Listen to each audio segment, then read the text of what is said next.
స్వామివారి భక్తులందరికీ శుభాకాంక్షలు.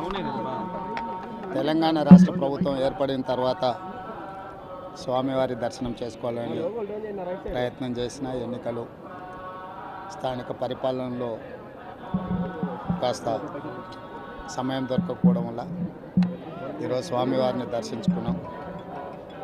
రెండు రాష్ట్రాల సత్సంబంధాలు కొనసాగాలని, రెండు రాష్ట్రాల అభివృద్ధి పదం వైపు నడవాలని, ఆంధ్రప్రదేశ్లో ఏర్పడబోయే ప్రభుత్వము ఆ రాష్ట్ర ముఖ్యమంత్రితో తెలంగాణ ముఖ్యమంత్రిగా సత్సంబంధాలతో సమస్యలన్నిటిని కూడా పరిష్కరించుకొని కలిసికట్టుగా నడిచి రెండు రాష్ట్రాలు అభివృద్ధి పదం వైపు నడిపించే విధంగా ఒకరికి ఒకరు సహకరించుకొని ముందుకు వెళ్ళాలని ఆకాంక్షించను.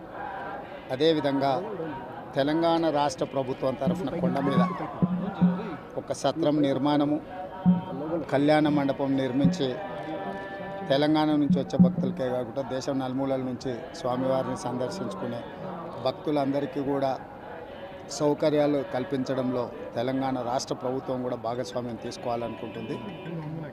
ఈ ఫలితాల ప్రక్రియ ముగిసిన తర్వాత తప్పకుండా తెలంగాణ రాష్ట్ర ప్రభుత్వం తరఫున సత్ర నిర్మాణానికి అవకాశం ఉంటే కళ్యాణ మండపం నిర్మించి స్వామివారి సేవ కొనసాగించాలని రాష్ట్ర ప్రభుత్వం భావిస్తుంది.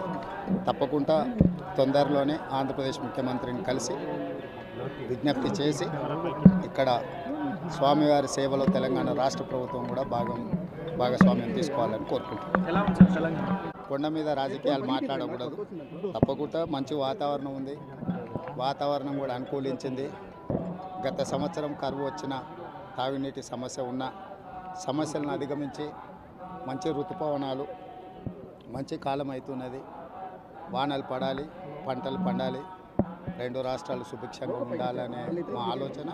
ప్రకృతి కూడా సహకరిస్తుంది. తప్పకుండా పాలకుల మనసులో ఎలాంటి స్వామివారు ఒక ఆలోచన కలిగించి తప్పకుండా ఆ ప్రాంత రైతులకు సహాయం చేసే విధంగా వానలు పడి పంటలు పండుతాయి. మా ప్రభుత్వ కార్యాచరణ కూడా ప్రధానంగా రైతాంగాన్ని ఆదుకొని దేశం యొక్క సంపదను పెంచాలనేది మా ఆలోచన. ఆ విధంగా ముందుకు సాగాలని